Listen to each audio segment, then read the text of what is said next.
semua, kenalin aku Lexa, calon guru biologi dari Undiksa. Nah, pada kesempatan kali ini aku akan menjelaskan mengenai daun tunggal dan juga daun majemuk. Nah, ini salah satunya contoh dari daun tunggal teman-teman. Sedangkan yang ini contoh dari daun majemuk. Ini juga. Nah, apa sih pembeda dari kedua daun tunggal dan juga daun majemuk ini? Jadi, bisa kita lihat sendiri, daun tunggal itu hanya memiliki satu helaian di tangkai daunnya nih teman-teman. Sedangkan untuk daun majemuk, dia memiliki anak daun atau helaian daunnya itu sangat banyak atau lebih dari satu di setiap tangkai daunnya teman-teman. Jadi itu yang pembedanya paling terlihat ya teman-teman. Nah kemudian ada juga nih di alam dimana ada yang seperti daun majemuk.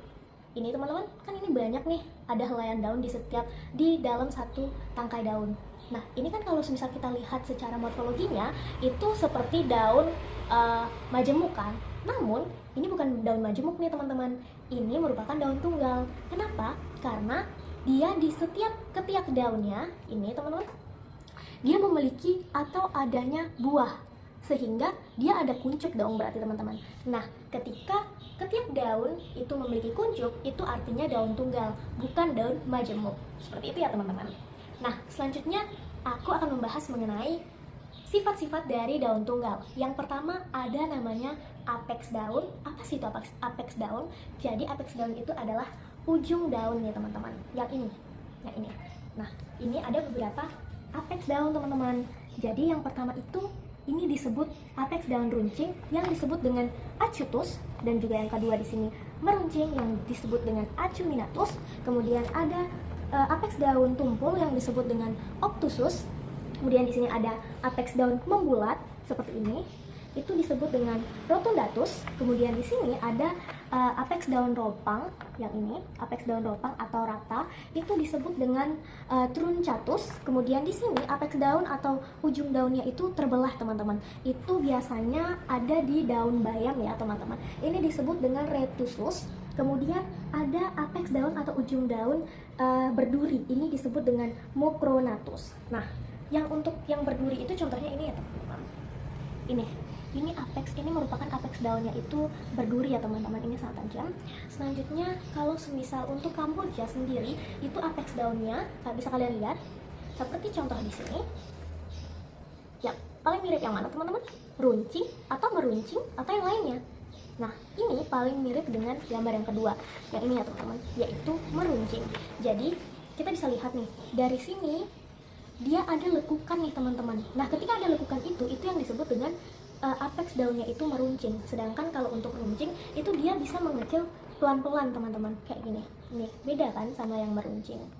Seperti itu ya teman-teman. Nah, kemudian sifat daun selanjutnya ada yang namanya pangkal daun atau basis foli. Nah, di sini ini ada namanya pangkal daun runcing, meruncing, terus tumpul, membulat. Ada namanya ropang, dan juga di sini bukan membelah ya atau terbelah seperti ujung daun tadi, tapi ini namanya berlekuk. Ini semua nama ilmiah ini juga sama dengan nama ilmiah dari basis yang tadi, dari ujung atau apex yang tadi aku sebutin. Sedangkan untuk yang berlekuk ini itu memiliki nama ilmiah emarginatus ya teman-teman, bukan dia tidak sama dengan yang membelah. Nah, selanjutnya ada sifat daun dari susunan tulang daunnya. Nah, di sini ada yang namanya daun bertulang menyirip. Nah, seperti sirip ikan bukan teman-teman? Ini. Kemudian ada namanya daun bertulang menjari. Jadi dia bentuknya seperti jari ya, kayak seperti ini. Terus ini namanya yang menyirip itu namanya penninervis, sedangkan yang menjari itu namanya palminervis. Terus ada yang namanya susunan tulang daun itu melengkung, yaitu cervinervis. Nah, seperti ini teman-teman, melengkung ya. Selanjutnya ada tulang daun yang sejajar atau rectinervis ya teman-teman. Ya ini. Nah, contoh tulang daunnya itu seperti yang menjari atau disebut dengan palminervis itu, dia contohnya adalah pepaya ya teman-teman.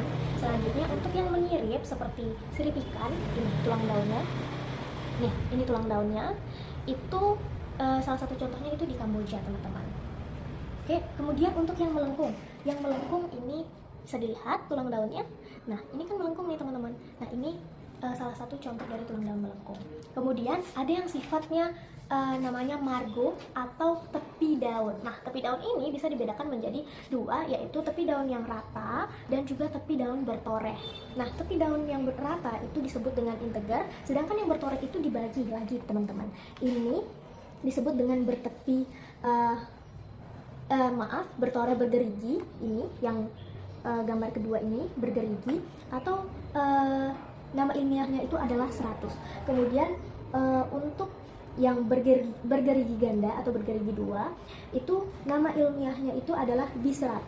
Kemudian ada namanya bergigi, kemudian ada beringgit seperti ini, dan juga berombak. Jadi dia berombak-ombak ya tepi daunnya. Nah, kemudian di sini sifat daun tunggal itu ada namanya bangun daun atau bentuk daun ya, teman-teman. Jadi di sini sebenarnya ada 23 bentuk daun. Namun di sini aku akan menjelaskan 5 bentuk daun saja. Yaitu yang pertama ada daun yang bulat. Ini bentuk daunnya bulat, itu namanya orbicularis. Kemudian ada bentuk daun perisai, itu namanya pultatus. Kemudian ada jorong atau ovalis, ini jorong. Dan kemudian ada daun memanjang atau oblongus, ini memanjang. Kemudian ada namanya daun bangun lancet atau lanceolatus, maaf ya teman-teman, lanceolatus. Nah, itu dia bagian sifat-sifat dari daun tunggal. Nah, selanjutnya kita akan mengidentifikasi daun tunggal Kamboja ya, teman-teman. Dimulai dari apex daunnya. Di sini apex atau ujung daunnya ini seperti apa, teman-teman? Yang tadi sudah dijelaskan, ini merupakan apex daun dari meruncing karena ada lekukan ya, teman-teman. Kemudian untuk ratanya, untuk tepi daun atau margonya itu rata ya, teman-teman, tidak ada yang bertoreh. Kemudian untuk nervatio atau susunan tulang daunnya itu menyirip, teman-teman, ya, menyirip. Kemudian untuk pangkal daunnya sendiri itu adalah ini, runcing ya, teman-teman. Jadi di sini dia mengecil perlahan, itu untuk pangkal daunnya itu disebut runcing. Nah, itu dia identifikasi dari sifat-sifat daun tunggal. Kemudian kita ke daun majemuk. Di sini contoh dari daun majemuk sendiri ini adalah lamtoro ya, teman-teman. Nah, langkah pertama, kalian harus menentukan daun majemuk nih misalnya. Daun majemuk itu kalian bisa lihat paling ciri khasnya itu seperti tadi ya, teman-teman. Ada atau tidaknya kuncup di bagian ketiak daunnya masing-masing. Kalau lamtoro ini kan nggak ada ya di bagian ketiaknya gitu. Nah, kemudian adanya pangkal ibu tangkai daun. Ini, teman-teman.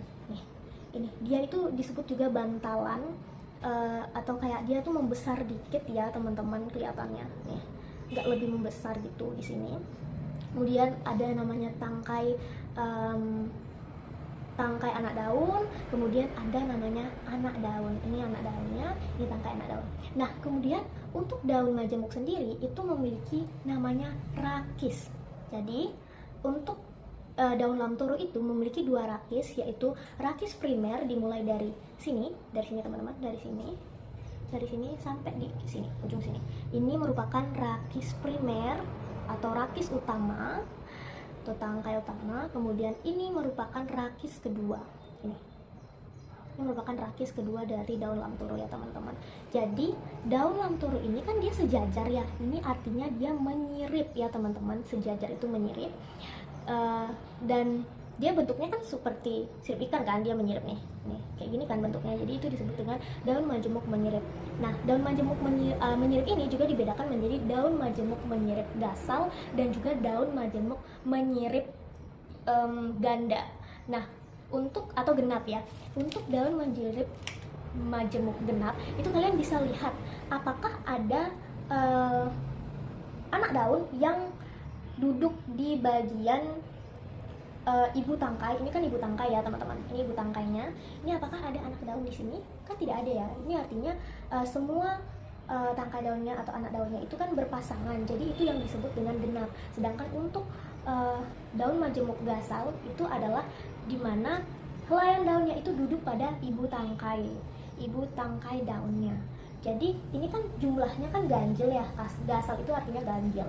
Jadi ini merupakan daun majemuk menyirip gasal ya teman-teman. Sedangkan untuk Lamtoro sendiri ini namanya daun majemuk menyirip ganda 2. Kenapa ganda 2? Itu karena memiliki 2 rakis ya teman-teman.